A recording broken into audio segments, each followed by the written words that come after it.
Good morning. I'm Eli Clemens, a policy analyst at the Information Technology and Innovation Foundation.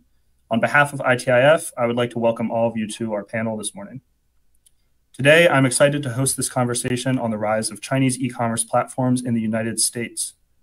Over the last couple of years, platforms like Temu, Shein, TikTok Shop, and AliExpress have reshaped global retail, rapidly gaining US consumer loyalty and market share.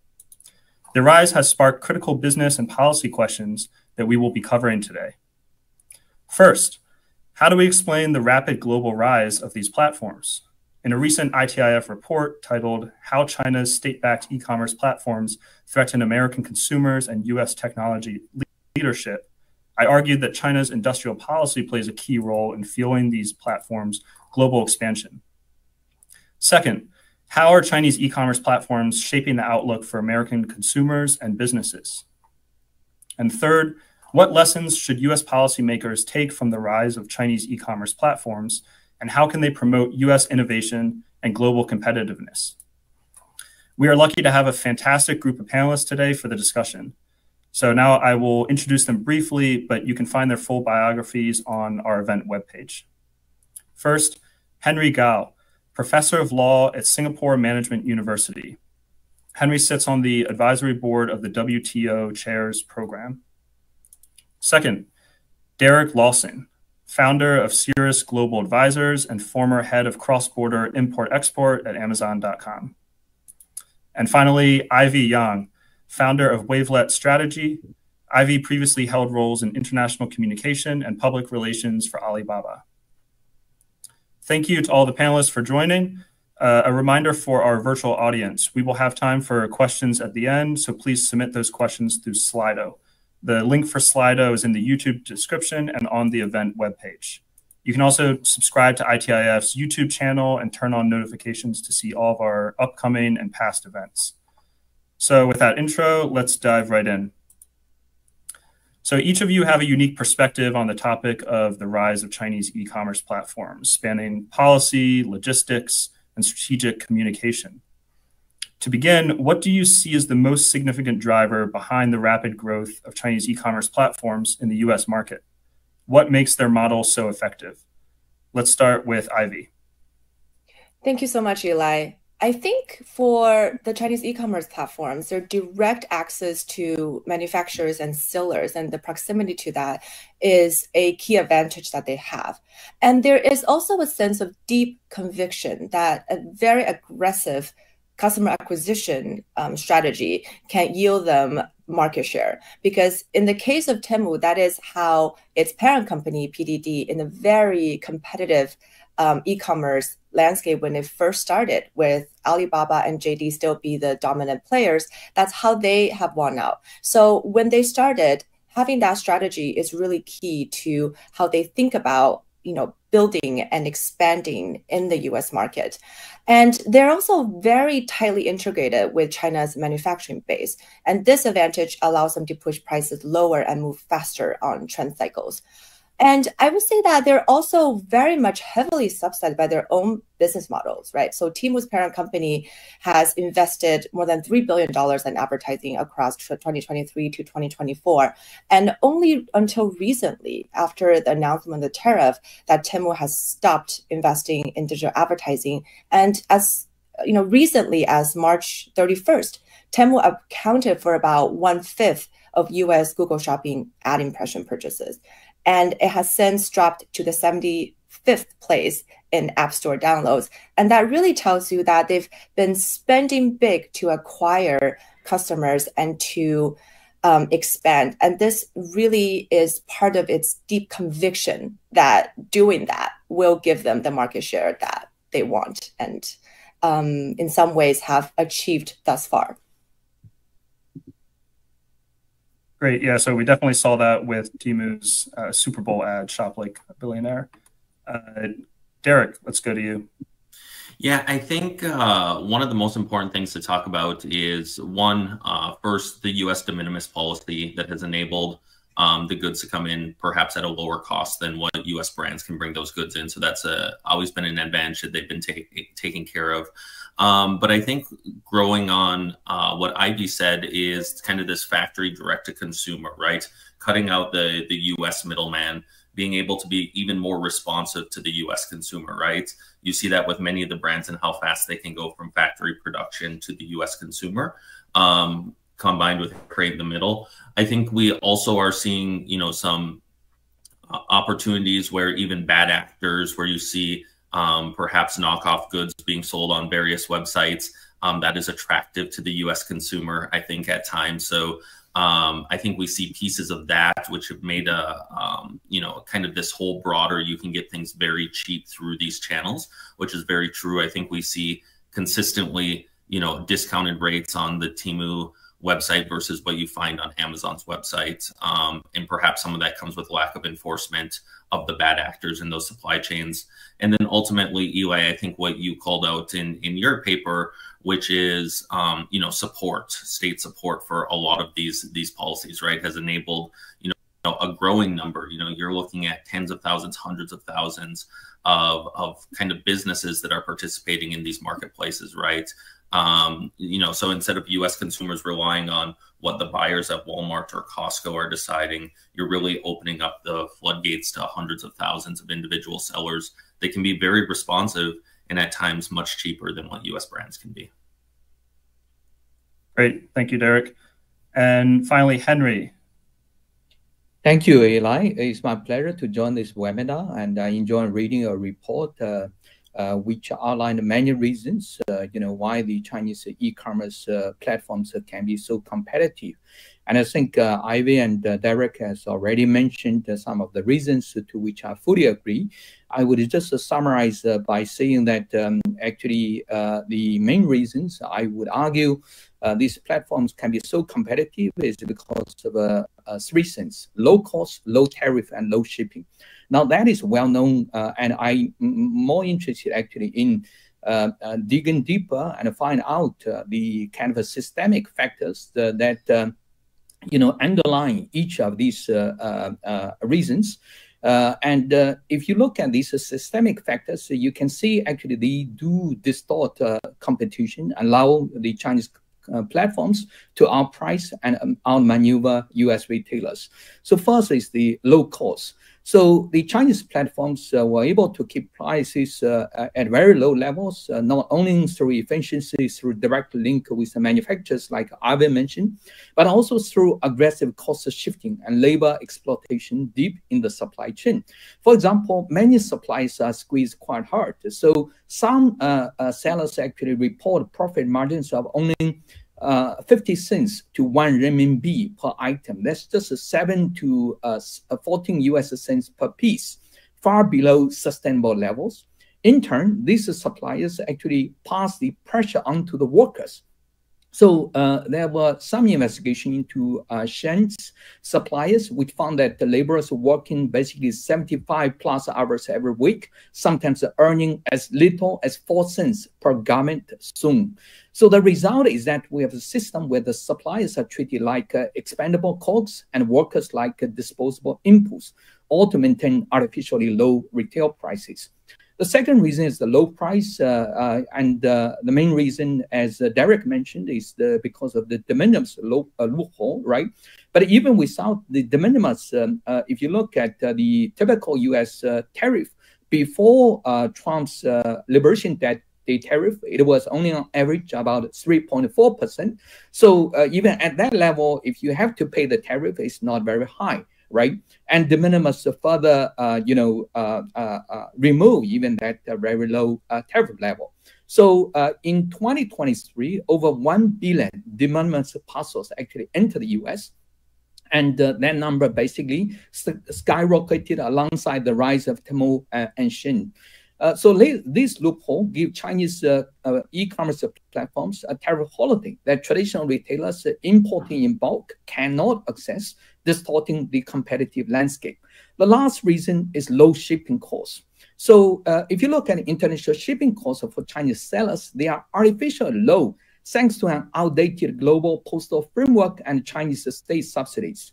So under the rules of Universal Postal Union, China is still classified as a developing country, which means that it can be entitled to discounted international postal rates.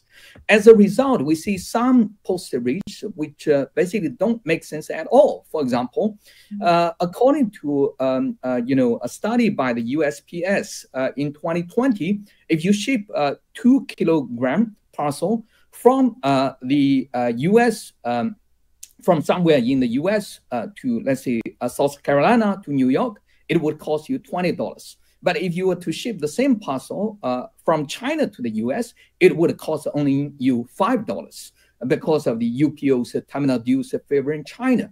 So if you add to that the state-supported logistic hubs in China's export zones actually outlined, discussed in your report, you get a shipping infrastructure that is faster and cheaper than what US retailers can match. Together, low cost, low tariff, and low shipping aren't just pricing advantages. They are the outcome of a deeply strategic and highly asymmetrical system designed to overwhelm traditional competitors. Excellent.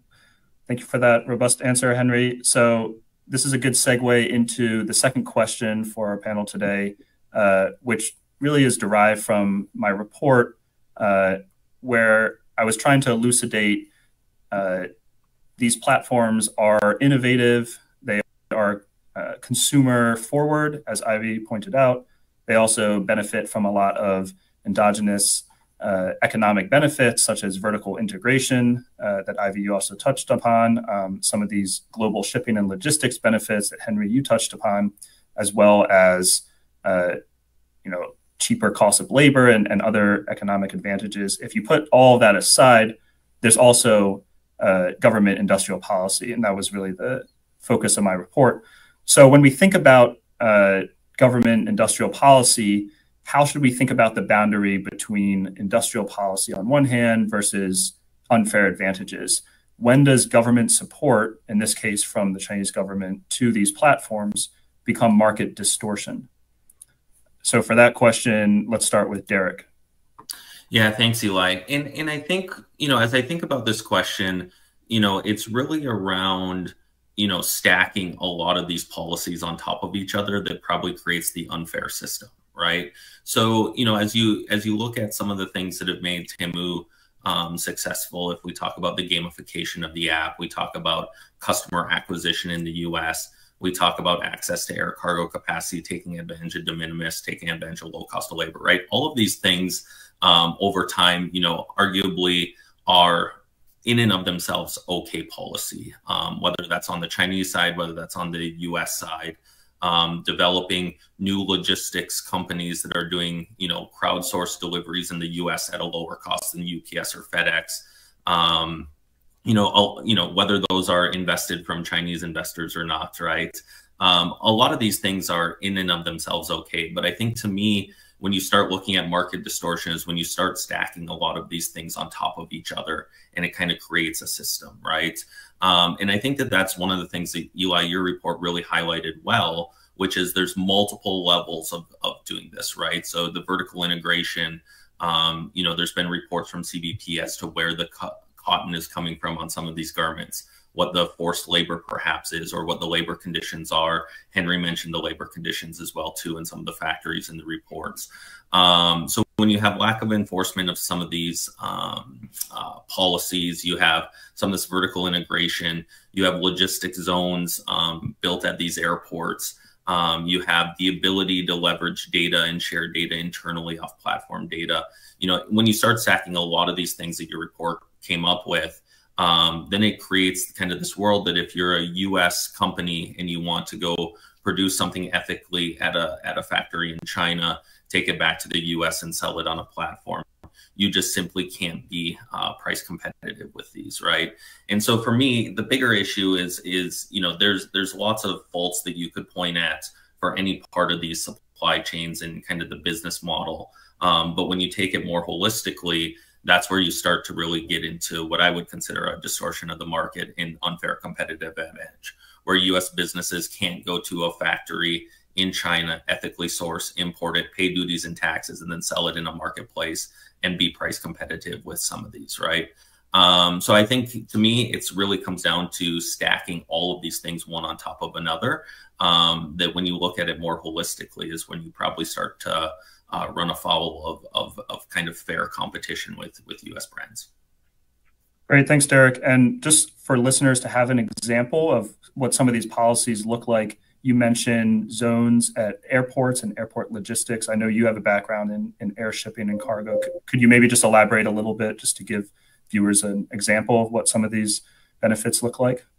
Yeah, so in the last couple of years, we've really seen an explosion really of logistics parks around airports to support cross-border e-commerce by both state governments within China, right? And so you see facilitation of customs clearance, you see facilitation of trucking, helping companies receive grants. There's a lot of different work that's being done. And although these are not specifically said, you must be a Chinese brand to, enjoy these benefits at this logistics park, in all reality, that's who we see taking advantage of these. You don't see international, whether that's European, Middle East, or American brands going in and building large facilities. So you see a number of kind of programs to help facilitate international e-commerce in these logistics parks. Again, customs clearance being one of them, subsidies. There's even things helping with IP data, et cetera, around these logistics parks. So they're really multifaceted encompassment of kind of supporting the China cross-border. Great, thanks, Derek. And Henry, let's go to you with the same question. How do you look at industrial policy and at what degree does it become market distortion? Sure. Thank you, Eli. So the report did a great job of explaining China's industrial policy, the government's role in fueling export-oriented growth. So I would skip most of that. I would only highlight a deeper structural problem beneath the policy layer, which is that many Chinese firms actually must export, not just because the state encourages it or provides subsidy, but because the domestic market simply doesn't pay. So in 2020, China's late Premier Li Keqiang actually admitted that there were over 600 million Chinese, nearly half of the population, they actually earn less than 1,000 yuan a month. That would turn out to be about less than $5 a day. So if you deduct essentials like food, rent, and healthcare, discretionary spending is close to zero for hundreds of millions.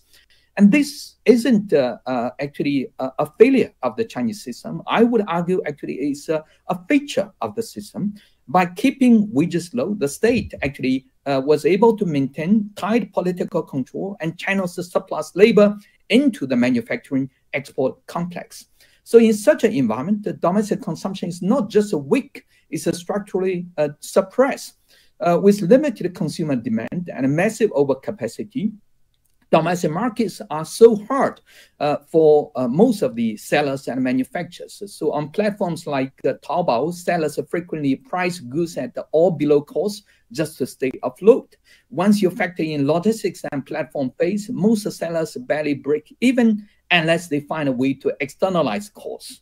So this could be done either through state subsidy or cheap labor, as I mentioned earlier. And this race to the bottom creates a paradox. China has a huge market, but very little real consumer purchasing power.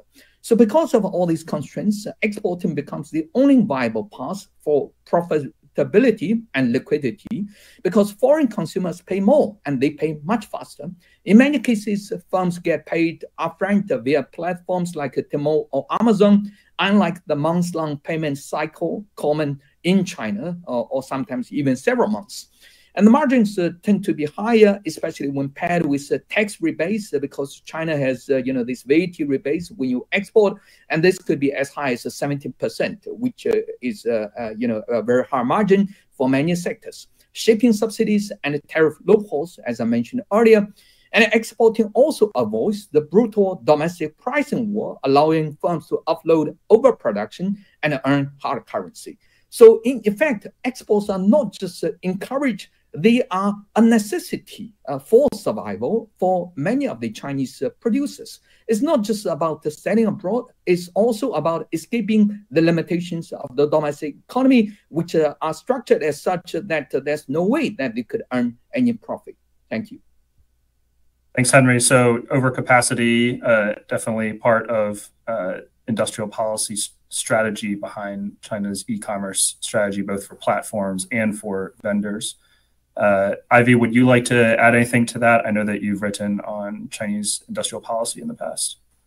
I completely agree with Henry and Derek on their points. And also I would just add that because of the involution within the domestic e-commerce landscape, that's part of the reason that they want to diversify out, because the domestic market is no longer able to support more players. So they have to find additional market to expand and to sell their goods. So I do think there's also from the business kind of perspective, they want to diversify so that they're not kind of stuck in a very, very, very competitive and cutthroat environment, and also very stagnant. And that are the dominant players that are controlling the markets, such as Alibaba, JD. So it's really hard for to be able to find new consumption demand. So I completely agree with Henry and Derek's points on those fronts.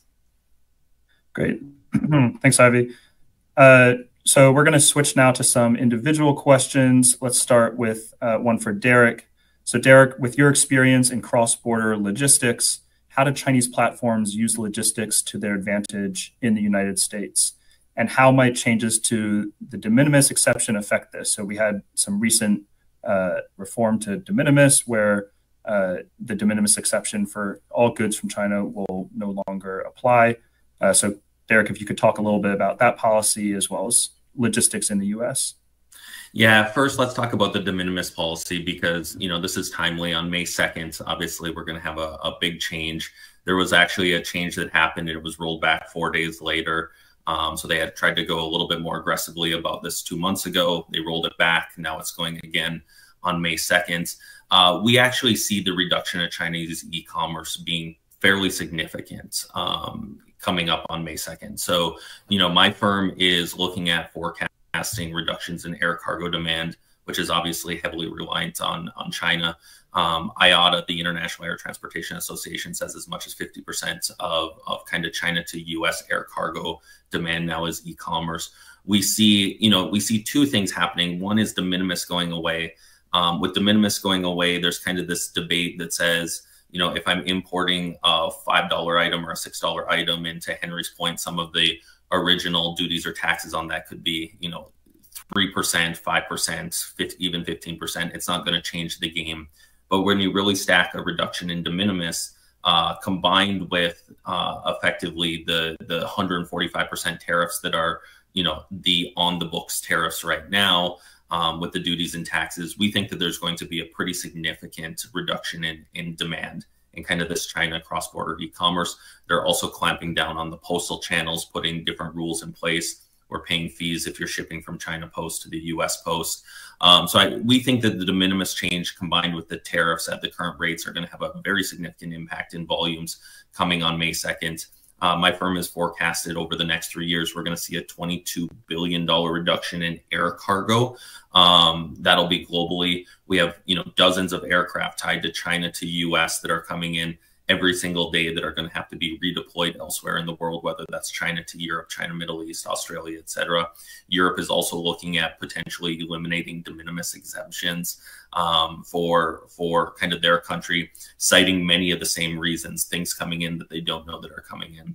But ultimately, on top of kind of de minimis changing, which is obviously something we're monitoring, and it will probably equal the playing field for lots of brands that are bringing in retail via ocean freight and paying the duties, taxes, and tariffs. I think we're also monitoring the Chinese platforms and how they become so competitive in doing this. How can you sell a $25 order from China, fly it over to the US, and have it delivered?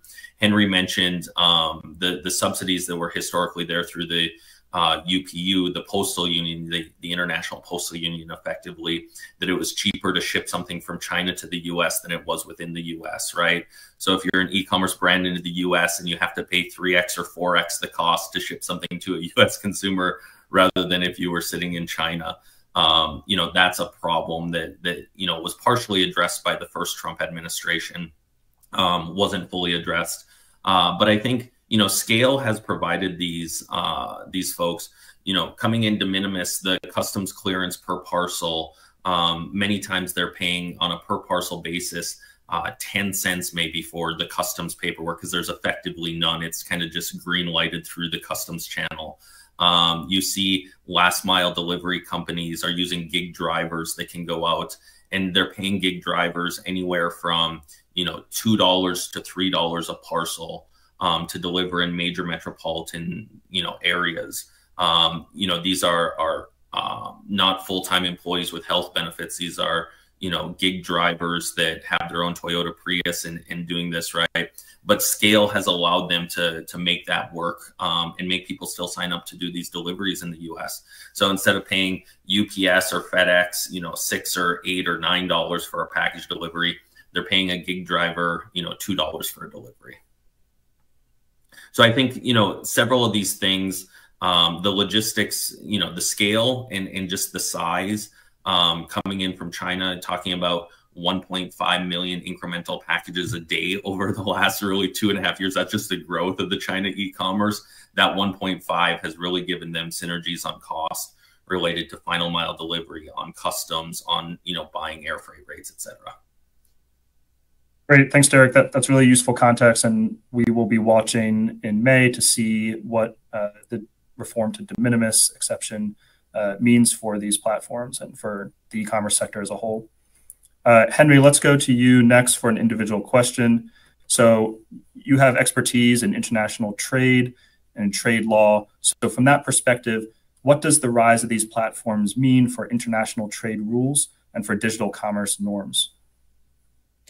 Thank you, Eli. It is true that the influx of cheap goods from China is good for U.S. consumers, but we have to remember that consumers are also workers. To buy any product, people first need a job that pays a wage, and that's where the problem lies.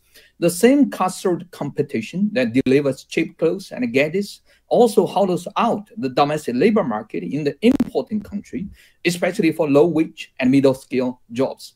And this impact, I would argue, is not theoretical. There was this seminal 2016 paper, The China Shock, by economists Otter, Don, and Hansen. They actually estimated that the increase of Chinese import following China's WTO accession actually displaced between 2 to 2.4 million U.S. manufacturing jobs from 1999 to 2011. Industries like textiles, furniture, and electronics were hit hardest, with the economic fallout concentrated in the Rust Belt and across the Southeast. In other words, the same products that now fill the shelves of Walmart and all these online platforms may have once been made in North Carolina, in Ohio, or Michigan before production shifted to Guangdong or Zhejiang. These gains to the consumers have actually come at a steep cost to workers, many of whom have never fully recovered. So when people had decent jobs with decent wages, they would afford to buy quality goods, often made by their neighbors or even themselves. But the ecosystem has been dismantled. Now, with the entire industries hollowed out and wages stagnating, cheap goods are no longer a choice. They are actually a necessity for many consumers. The market is flooded with ultra low-cost products, not because that's what people want to buy, but because that is all they can afford. So here we see a vicious cycle. The destruction of good jobs created demand for cheap imports, and the flood of cheap imports make it even harder to rebuild good jobs. I will conclude by paraphrasing Karl Marx, who once said, "The workers become all the poorer the more wealth he produces." Now we might see the American worker become all the poorer, the more wealth the even poorer Chinese worker produces. Thank you. Great. Thank you, Henry. And I would refer any listeners to refer to Henry's numerous academic articles looking at global trade, global law, and frequently e-commerce as well. So Henry, that's a good transition into the next question, which is going to dive deeper into the platforms. I think we've covered economic conditions and policy quite in depth. So we're going to now focus a little bit more on these platforms and what they mean for consumers as well as businesses, which you got a little into in your answer there, Henry. Before we do that, I'd like to remind all viewers to please, if you have any questions, please submit those via the Slido link. We should have time at the end for some questions. So for the next question, we're going to dive into the platforms. On the consumer experience side, Chinese platforms compete on price, as we've gone over, but also convenience and trend-driven products. Gamification has been mentioned, and some other areas of innovation that we've seen on these platforms. So how do these platforms impact US businesses and consumers, both positively and negatively? Let's start with Ivy. Oh, Ivy, I think you're on mute, sorry. It's certainly interesting times. In the past week, we saw that platforms, a very less known platform called DHgate has been rising in the ranks for really essentially selling a lot of luxury dupes on going viral on TikTok. And I think we have to get into a little bit of the American consumer psychology before we could discuss everything that is happening. Is that nothing unites American consumers when the prospect of not being able to access readily available goods on these platforms of affordable and variety of different choices that's available. Nothing unites us more. And American consumers are also not sitting idle ahead of higher expected prices. They're actively looking for alternatives. So this partially can explain why DHgate and even Taobao are really just, rising in ranks in the App Store, because people are flooding to social feed and trying to how to further cut the middle level to try to still access their cheap goods through these different platforms. So it's really interesting now, because you're at the same time, you're also seeing Shein and Temu being quite demure about, what their plans are. They've announced that they will raise prices by the 25th of April in identical state that they published.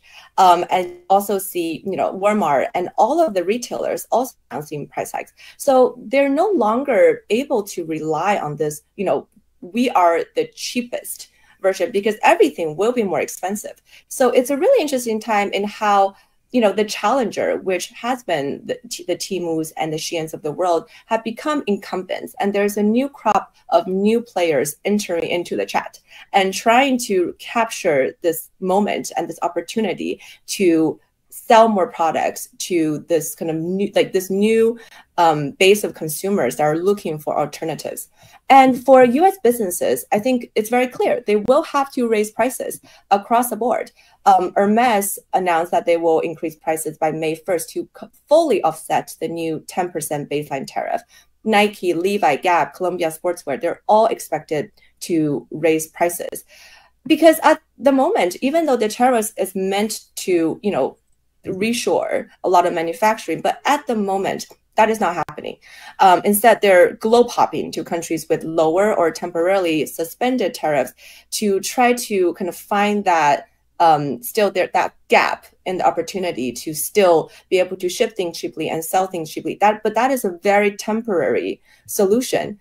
And I think Derek actually had a really great post that you wrote on LinkedIn, which I thought was really interesting. It was about the impact of de minimis and the regulatory changes. And what will inevitably happen is that there will be increasing customer friction. And that is, the customers will now need to provide more data to Chinese platforms. They have to go through some kind of declaration process on a B2C shipment. And that's not something that American consumers are used to. So from prices increasing and consumers having to adapt to a new reality, I think, we're just in a brave new world of the post tariff and post de minimis reality? Great, thanks, Ivy. That covers a lot and definitely covers the consumer part of the question. Derek, let's go to you. I'm sure with your clients and what you're hearing from U.S. businesses and vendors, but also logistics companies, you might be able to answer how Chinese platforms impact U.S. businesses. Yeah, look, one of the things that the Chinese platforms have done really well is been responsive to the U.S. consumer, whether you see that on TikTok Shop, right? And, what's going viral today and getting that into the consumer's hands quickly. I think that has driven, U.S. businesses to look at speed, right? So this idea that, you make a purchase order, you wait 30 or 45 days for a factory to produce it, you move it to a CFS facility in China, ocean freight distribution into store, right? That might not be the way we can do that anymore. We've seen the growth of fast fashion, outside of even China e-commerce, we've seen the growth of fast fashion globally with some really successful European brands that have tried to move much faster. So I think one of the things that this has highlighted is the need for brands to be more responsive to consumers.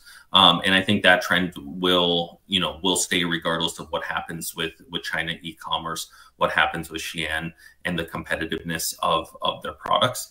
I think that, that'll be a positive for the consumer, whether or not it comes from Shein or it comes from other US brands that are trying to be, more responsive to the trends. I think that we're trying to monitor several different things of how these brands adapt. Obviously, Temu and Shein have looked at diversifying their base of manufacturing. Obviously, these are very heavy China exposed companies right now, AliExpress and others, but you're starting to see production moving, in the apparel space into Turkey, into Bangladesh, and even some South American countries. So it will be interesting to monitor how fast these brands can actually go, right? What is the impact to GMV, to their revenues, and where does the logistics have to adapt from, right? There's a significant increase in demand right now out of Vietnam.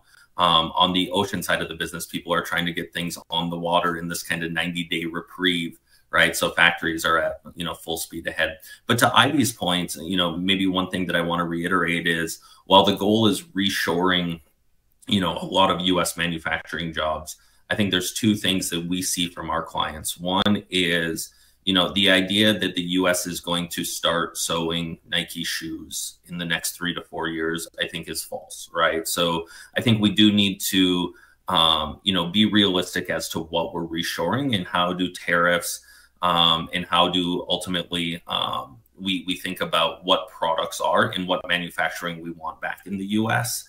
And then number two is moving to Vietnam, moving to Bangladesh, moving to other developing countries, India, where there is manufacturing. This is not something that can happen easily in the short term. This is a very long-term play. And so undoubtedly, there's going to be price increases that are coming to the US consumer, which is a negative, right? As much as we would like to think that you can shift production from China to Vietnam and that's where it's going to be. When you look at a macro level, you just can't shift much, in a 3 month or 6 months. Costco might be able to go move a purchase order for, a select number of SKUs, but it really can't be moving all of its production. So undoubtedly, every retailer is going to be raising prices for US consumers. Great. Thanks, Derek. Very comprehensive answer. And you touched on an important question over the next couple months and beyond, which is as these platforms respond to tariffs from Liberation Day, de minimis exception policy reform, we might start to see manufacturing and shipment hubs shift globally. Derek, you touched on the feasibility or infeasibility of that. Henry, let's go to you. Do you have a prediction for what this might look like with regard to offshoring some manufacturing or shipping hubs, as well as transshipment, either legal or illegal? Sure. Actually, this is related to a kind of a loophole that, the first trade war failed to address, because the first trade war raising tariff to China by 25%. So what many Chinese manufacturers did is that they choose to transship their products through third countries like Vietnam and Mexico. So you see actually China's exports, direct exports to the US reduce by a certain percentage. And then the exports from Vietnam to the US increase by exactly the same percentage. So that is definitely transshipment happening. So I think from what I understand, actually this will be addressed in this new trade war.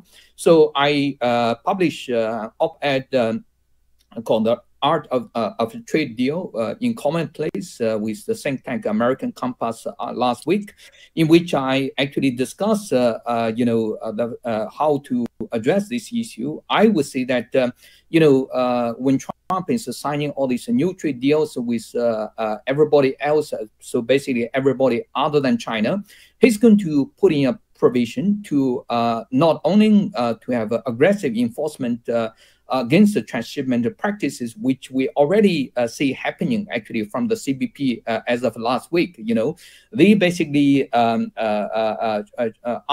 the shippers to provide strong proof of origin of the products. If they caught the shippers in falsifying the documents and so on, they could be subject to a penalty of up to 300%, from what I understand. So I would imagine that the US, as I mentioned in my op-ed, would want the other countries to have a similar systems in place to catch all these transshipment practices.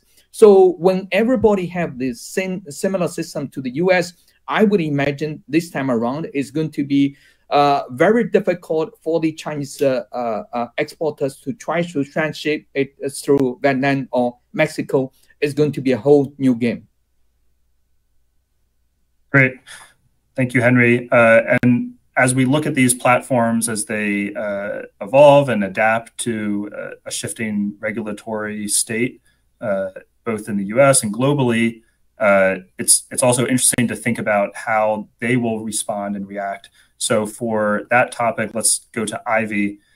Public relations and reputation management are key for international platforms like Shein, Temu, TikTok Shop, AliExpress, DHgate, as you mentioned. So what role does PR play in shaping consumer perceptions, as well as addressing or trying to make light of regulatory scrutiny for these platforms? Yeah, I think these platforms have mostly focused on how to expand their businesses and to sell more things and to grow their GMV in the US market. So a lot of their content or PR strategy has been to drive more purchasing, more customer acquisition. So it really hasn't been focused on its own reputation. It's very much has been an afterthought. And currently, because we are living in a world where everything will likely be more expensive. So being cheap, it's no longer an identity that it could really rely on to define itself. And they are in the midst of what I would call identity crisis. For example, Temu has always prided itself on being the cheapest option, right? And then Shein, more trendy, but still cheap. So everything will be more expensive. So how do they define themselves? They've very much avoided direct media engagement. They've issued vague statements under pressure, and they really think that just growth will kind of get them out of their reputation risk. But being silent, it's no longer strategic in this point and forward. So let's look at specifically Shein, right? So Shein has been trying to go IPO for the longest time, but its inability or unwillingness to address the forced labor allegation and to clarify supply chain practices in real time has really caused a lot of credibility in Washington and with its investors. And Temu similarly has struggled with concerns about product safety, IP violation, data security. So they're both in the sense that they're competing with each other, and at times have been kind of ratting each other out in media, talking about the mistake that each other have done. They're actually kind of in the same camp in terms of their PR risks and their challenges that they're facing. So what could they do? I recently wrote a piece just about that. And I think at this moment, they need to define and tell their own stories, or else they're letting the critics set the tone, and often the facts too. So they need to stop relying on the dual narrative. This is a topic I've written a lot on, which is that a lot of the Chinese companies going global have come to say one thing in China or in Mandarin, in the Chinese news, and another in the US, and doing both poorly. And they often, as they're trying to distance themselves from China, both alienate the domestic stakeholders and have landed them in deep waters. Shein's Donald Tang, their executive chairman, said at a Milken conference that Shein was an American company, and that really didn't end up well for Shein, and it backfired. And I think part of the reason why China still hasn't greenlit the IPO, the plan for Shein in the UK, and they need to also pick a coherent, unified message that is repositioned around value, not just low prices, because cheap is relative and it won't feel cheap once all the tariffs are added. And instead, they should focus on that they're a value-based platform committed to improving. There are lots of gaps. They're working on them. It might sound simple, but they really haven't been very consistent in that messaging, and it's hurting them both in Washington and in Beijing. And a couple of other things is that they need to somehow convince its stakeholders, which is the shoppers and regulators, that they're not just the cheapest. They're here to offer value because they could still compete with the incumbents because they could iterate faster. They control the integration with Chinese manufacturing, and they could do these things in a more efficient way. And somehow they have to make that point so direct that, you know, the public will believe in that that's what they're doing. Because the broader lesson here is that they've been kind of elusive about what they stand for and what they say to the public, and being opaque hasn't really gotten them any goodwill. And now it's table stakes that they need to be proactive in their communication in order to operate in the US going forward. Great. That's a really great answer, Ivy. And I would recommend viewers to subscribe to Ivy's excellent Substack, Calling the Shots, where she recently posted about this topic and frequently comments on the PR angle. Ivy touched on product safety and some other topics that are going to be relevant for consumers. So Derek, let's start with you for a question about that. So Chinese platforms have a mixed track record when it comes to product safety as well as consumer satisfaction. At the end of the day, a lot of consumers are just going to care about the price and the speed at which they get goods. However, these issues could increasingly become a factor in consumer preference.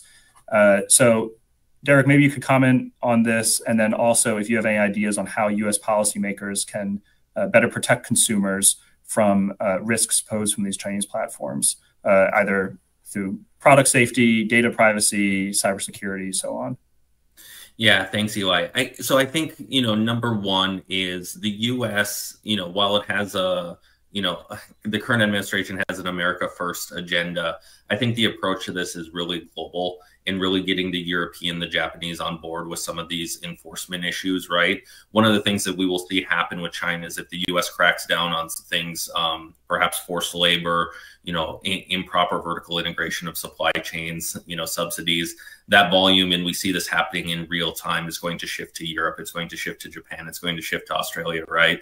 So to some extent, while the U.S., you know, should have, you know, its number one goal to protect American consumers, it's really not going to root out some of the problems with product safety.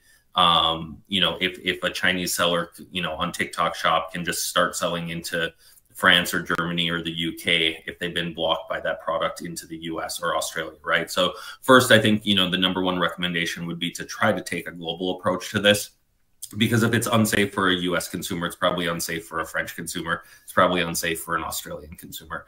Number two, I think CBP really needs to look at some enforcement right out of the gates.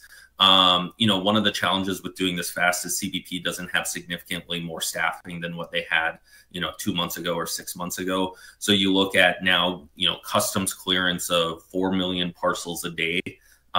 We know only China and Hong Kong, which is about 65 to 70% of that 4 million parcels a day, will be coming through, a more formal clearance. Obviously, that volume is going to come down, we believe, but we think CBP really needs to somehow find a way to hold, the customs brokers accountable, right? If we get to a point where CBP is finding, you look at DHgate, which Ivy had mentioned, right? Chinese, fakes, for lack of a better term. As soon as, DHgate can't find a U.S. customs broker that's willing to clear that stuff anymore, that effectively will start to, protect the U.S. consumer. The debates obvious with the U.S. consumer is they're going to DHgate because, you can't buy a Louis Vuitton purse for $50, right? So people know what they're buying, and will that frustrate the U.S. consumer while it protects the business? Does it frustrate the consumer? But I think you got to look at both the marketplaces as well as the customs brokers. And you really got to focus on the bad actors, but you got to hold the marketplaces and you got to hold the customs brokers, right? With this stuff coming in when de minimis is closed, it requires a formal clearance. They have to formally declare what's coming into the United States. It will not be hard for CBP to pick out a couple of DHgate shipments and hold the customs brokers accountable, right? And all of a sudden, right, you don't have customs brokers that are going to be willing to clear some of this stuff. It's because the U.S. government knows where some of the really hot spots and problematic areas are.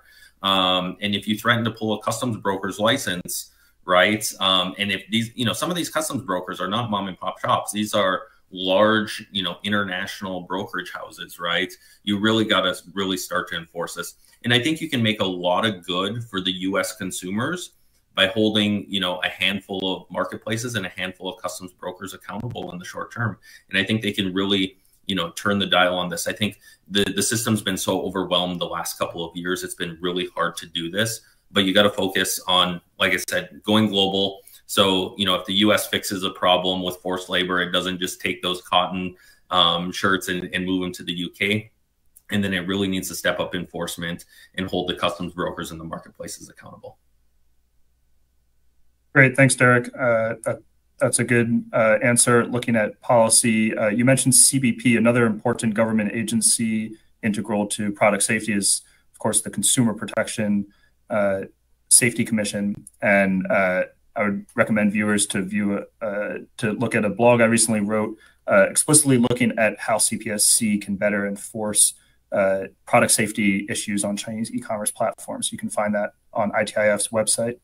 We're reaching the end of the hour here, so I want to go to our last question, which is going to be on policy recommendations. So for this, let's start with Henry. Let's talk about how the United States can respond to China's e-commerce platform competition with either regulation or innovating in its own e-commerce and logistics systems.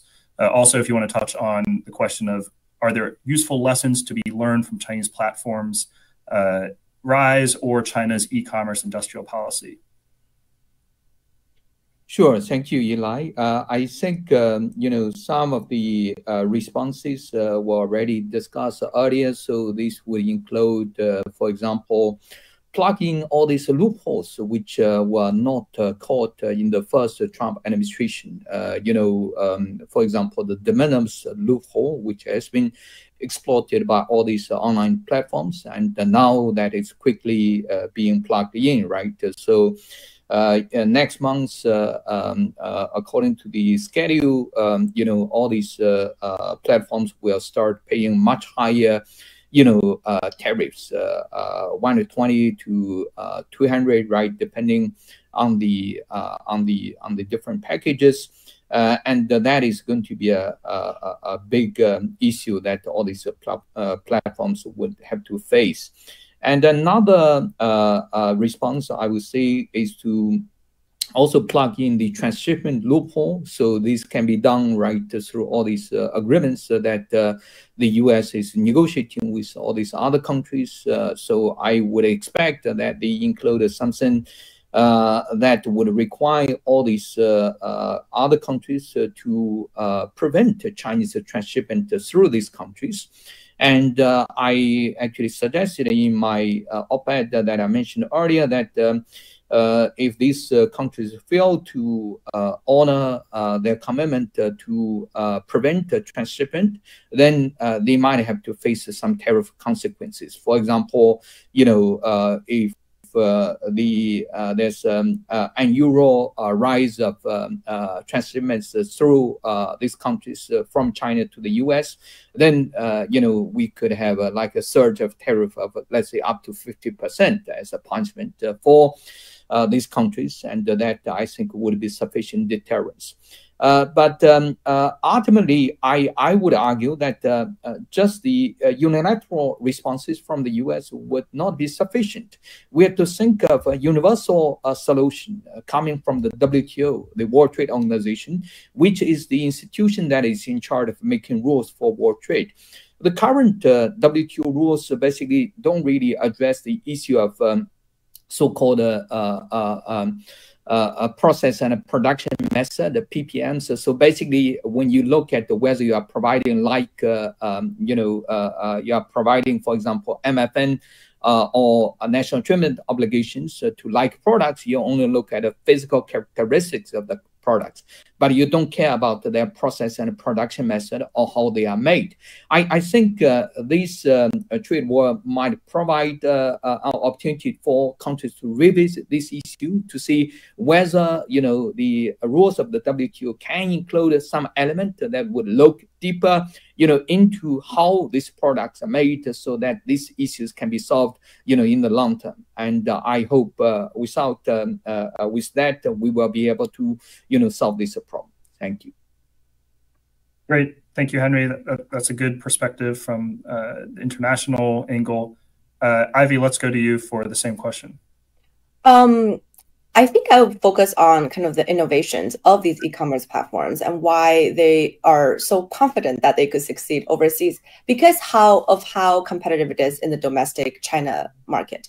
Some of the innovations that I've seen coming out, which I think is still applicable to the US, which would be really interesting, is like live streaming, right? The kind of social commerce that a lot of these platforms have perfected in China, I think could see a user case as a best practice in the US. And you're seeing TikTok shops really embracing that. And Temu, the gamification of that, that's the kind of playbook that they perfected in China and they're bringing to the US.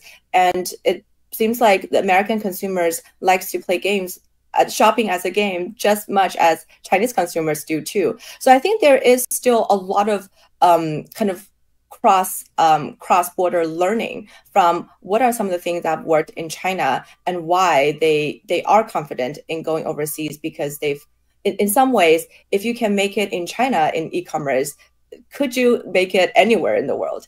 So I think that is the question to be determined, given that we are in a very different landscape after the tariff and the removal of de minimis.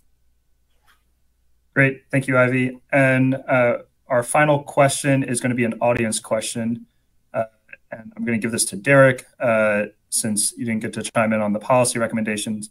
So the question is, should Congress consider a new regulatory framework tailored specifically for cross-border digital commerce? If so, what should it include? Yeah, great question. And, I don't know, what we've seen with some of the exploitations maybe and, folks taking advantage of de minimis, not paying duties and taxes. I don't know if that requires, a whole of World Trade Organization type regulatory environment that puts a lot of onus, right? I'm still a fairly large proponent of free trade in general and not necessarily regulation. I think what we want to do is really say, if you're buying goods, shoes from an Italian shoemaker, a small business in Italy, all right, and we don't have concerns on how the materials are being ethically sourced, and we don't have concerns on forced labor. We don't have concerns about them, shipping it to another country, to shipping it to the United States to dodge tariffs, to dodge, duties and taxes, right? I don't know that, more regulation is always the answer personally. But I think what we've created also is we have to be careful. Henry hit on it before, is if we're just going to take stuff, and say this is a China problem today, but it just migrates to Vietnam tomorrow. And then it migrates to the next transshipment location, whether that's South Korea or other words, and export spike, but it's really Chinese origins. Then you do need to look at more of, I think, a global framework for cross-border digital e-commerce. But I think effectively you can address a lot of the worst issues. We didn't talk about it here, but fentanyl is something that is driving a lot of the concern with stuff coming in from China right now, right? Can we address some of the biggest problems before we just add significantly more regulations? I don't think that, a shoemaker in Italy is really a negative target for US consumers, right? I think we should allow kind of flow of goods, as long as, again, it's ethically sourced, as long as there's not unfair competition. The average, Italian shoemaker is not using cybersecurity concerns to do business in the United States. So we don't want to create too much of a regulatory environment that it just shuts down flow of goods. This is obviously heavy China focused, but we need to be careful because there is goods moving between the United States and lots of countries with a lot of great small companies around the world, which are kind of enabling global trade, which is a positive thing for US consumers. Great. Thank you, Derek. And with that, we are at 10 a.m. So that concludes this panel event. I would like to thank Henry, Ivy, and Derek for taking the time to speak today. This has been a really rich conversation. And thank you to the audience for attending. I know that we had a great turnout for this event. Please continue to follow ITIF for future reports and events, including on e-commerce and other topics. Thank you, everyone, and have a great rest of the day.